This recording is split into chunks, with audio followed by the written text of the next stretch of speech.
안녕하십니까. 이번에는 조선의 건국부터 외란과 호란, 그리고 조선 후기의 변화까지 조선시대 전체 흐름을 한눈에 정리해 보겠습니다. 분량이 많은 관계로 두 개의 파트로 나누어 진행하겠습니다. 먼저 조선 전기를 중심으로 살펴보고 다음 시간에는 조선 후기를 살펴보겠습니다. 그럼 지금부터 시작하겠습니다. 고려 말 이하도 해군으로 정치 군사적 실권을 장악한 인물이 누구죠? 이성계입니다. 이하도 해군 이후 이성계는 정도전을 비롯한 급진파 신진 4대와 손을 잡고 개혁에 나섭니다. 이들은 먼저 토지 제도를 개혁하여 가전법을 실시하는데요. 목적은 뭐였을까요? 건문세족의 경제 기반을 무너뜨리는 것이었습니다. 이 가전법을 통해 건문세족의 경제 기반을 약화시키고 국가 재정을 확보하며 경제권마저 장악합니다. 이후 이성계와 급진파 4대부에 의해 고려는 문을 닫고 1392년 마침내 조선이 건국됩니다. 조선이 건국되었다고 해서 곧바로 안정된 나라가 되는 것은 아닙니다. 새 왕조를 유지하기 위해서는 정치제도와 통치체제를 정비해야 했습니다. 조선 초에 어떻게 나라의 기틀을 마련해 나갔는지 살펴보도록 하겠습니다. 왕들의 앞 글자를 따서 흔히 이렇게들 외우지요.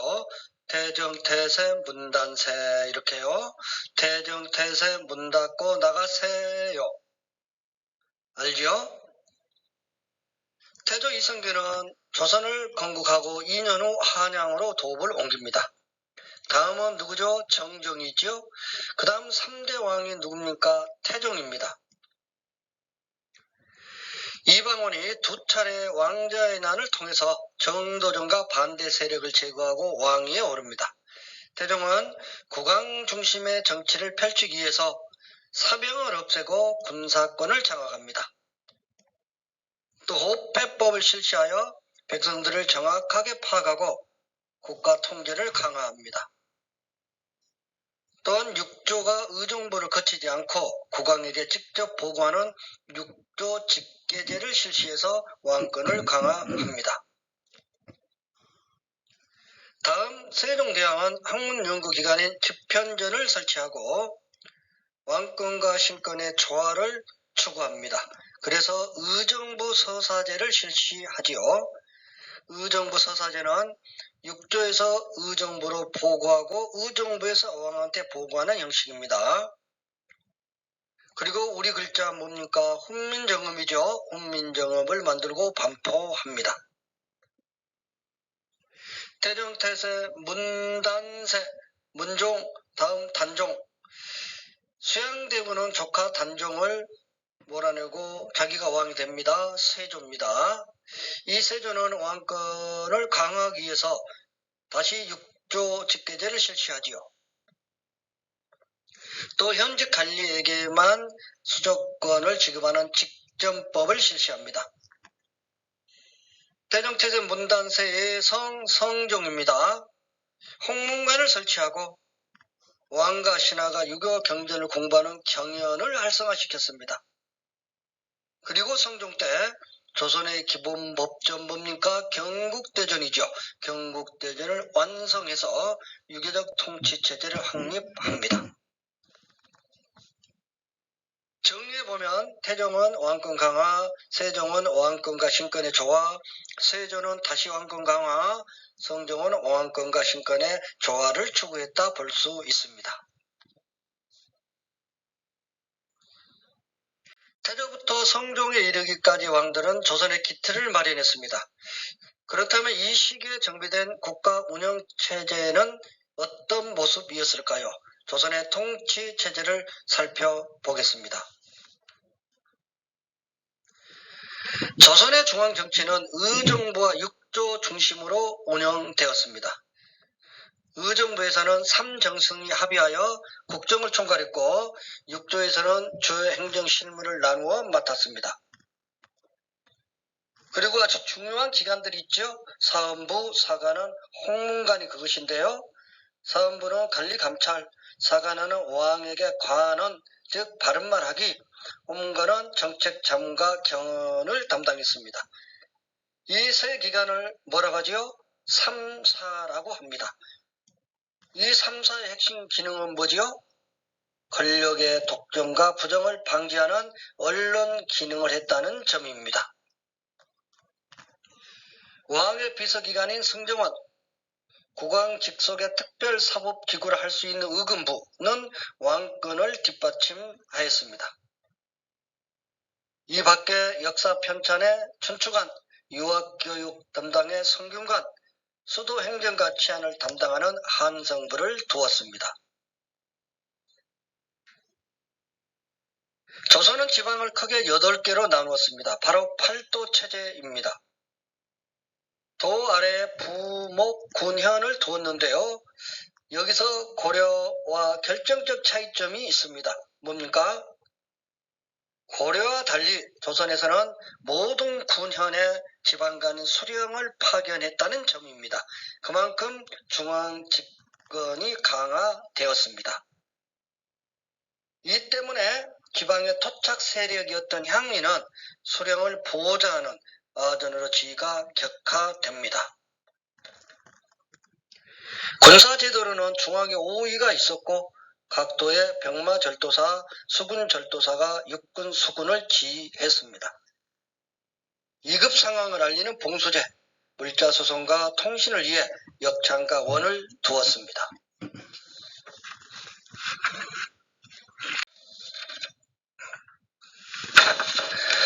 교육기관으로는 기초교육을 담당한 서당, 지방의 중등교육기관인 향교, 그리고 서울의 사보학당, 그리고 최고 교육기관인 뭡니까? 성균관이 있었습니다.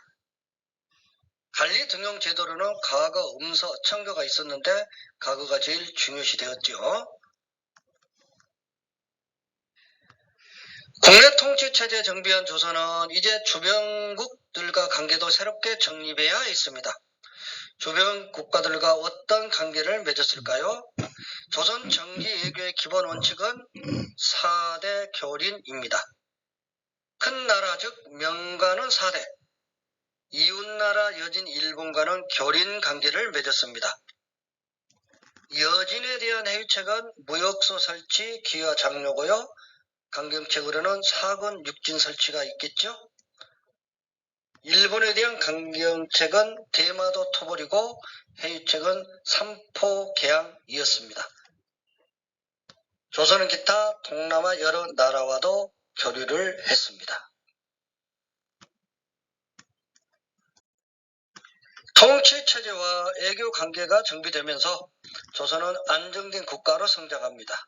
그런데 시간이 지나면서 정치 세력 간의 갈등이 나타나기 시작합니다.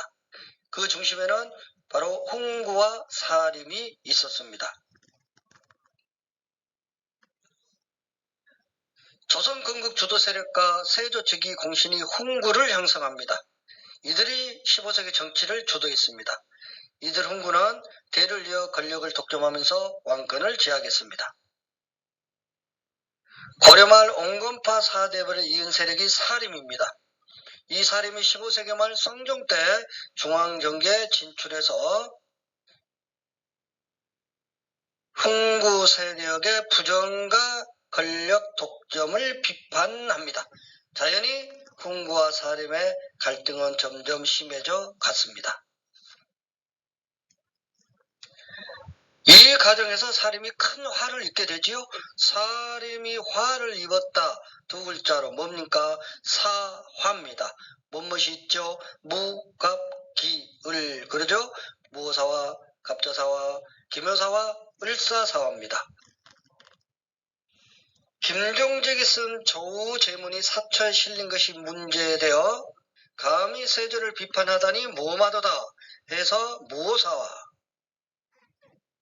연산군의 생모 윤씨 폐비 사건을 알게 된 연산군이 관련자들을 제거하면서 어머니의 원수를 갑자기 갑자해서 갑자사와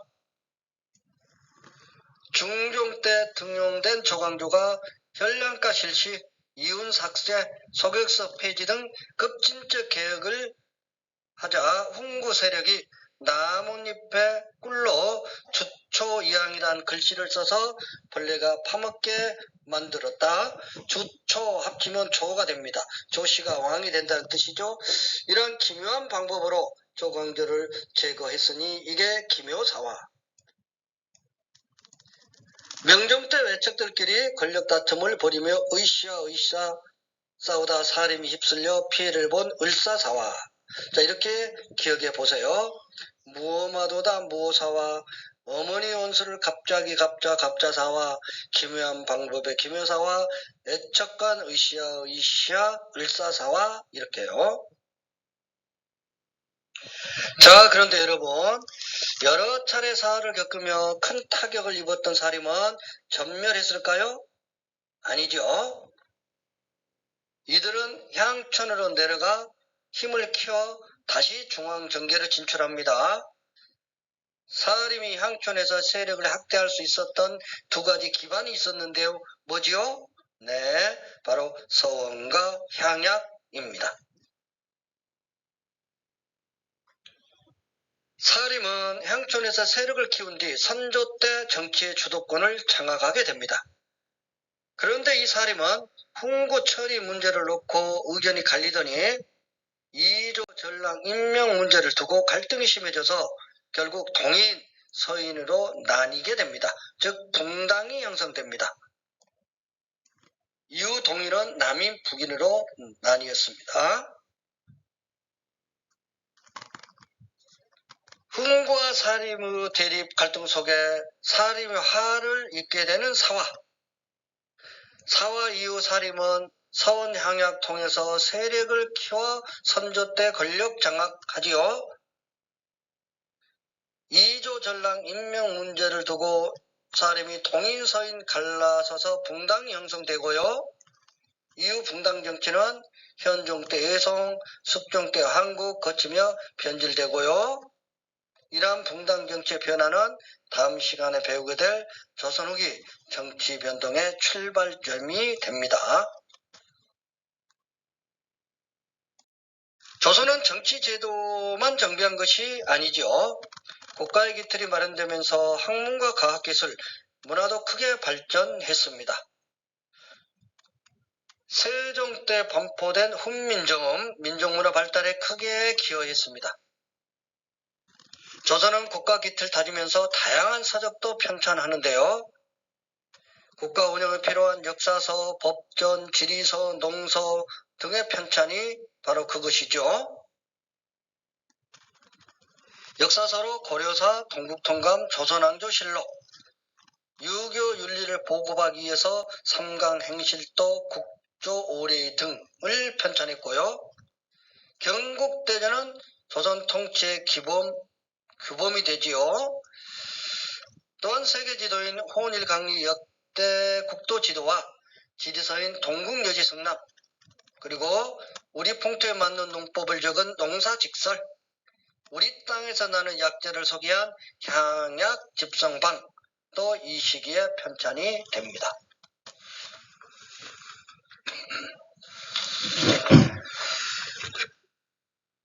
강수량을 측정하는 측우기, 시간 측정 위한 자경루 앙부 일부, 그리고 천체 관측기구인 혼천이 관의, 그리고 역법서인 칠정산 등은 과학기술의 발달을 잘 보여줍니다. 조선은 성리학의 나라에서 유교윤리가 보급되고 유교적 양반문화가 발달합니다. 삼강행실도, 국조오례의 소화, 가래 보급을 통해서 유교적 생활 질서를 확립하려 했습니다.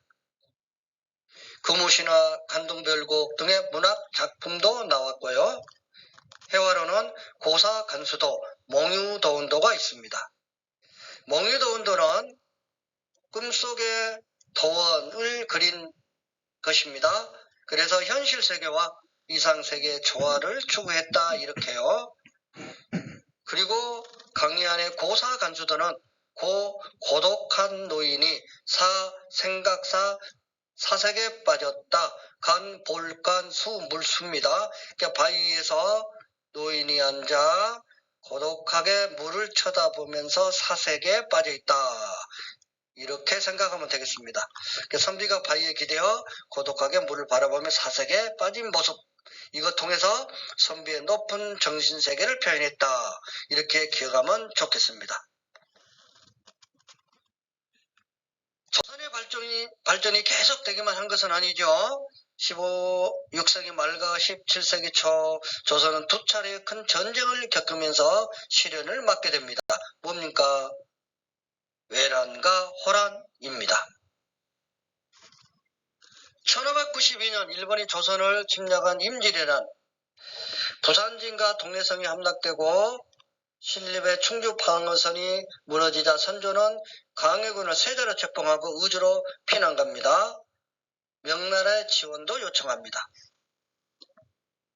일본군은 부산에 상륙한 지 20여일 만에 한성을 점령하고 평양을 거쳐서 함경도까지 진출합니다. 조선의 강군이 연이어 패합니다. 이 무렵 각제우, 고경명, 휴정, 유정, 뭡니까? 의병이죠. 의병들이 활동합니다. 일본군과 맞서 싸웠습니다. 바다에서는 이순신 장군의 활약이 두드러지죠. 옥포, 사천, 당포, 당항포, 한산도에서 연전 연승, 특히 한산도 대첩에서 큰 승리를 거두죠. 이 한산도 대첩에서는 학이 날개를 편 듯한 전법, 뭡니까? 학익진 전법으로 외선 수십 척을 격침시킵니다. 이 한산도 대첩으로 서남해의 재권을 장악하지요. 그래서 곡창지대인 전라도, 충청도를 수호하고 일본의 해상 보급로를 차단시킵니다. 이로써 일본의 수륙병진 작전을 좌절시켰습니다. 명나라가 지원병을 보내옵니다.